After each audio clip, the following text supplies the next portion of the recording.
In this video, we will learn about identity operators in Python. So identity operators are of two types. The first one, that is operator, and the second one is not operator. So these are two basic types to check similarity. So let's understand by using an example.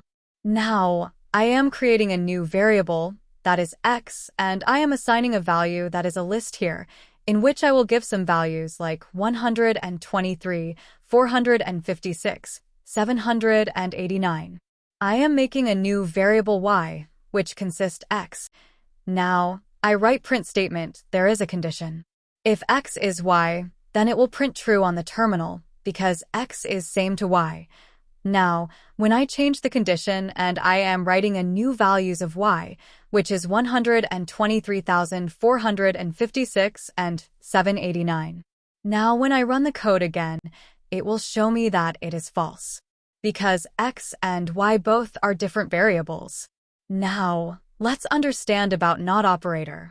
So I am just changing the condition, is not y. So when I run the code, it show me true, because x is not y, x and y both are different operators, so it show me that x is not y.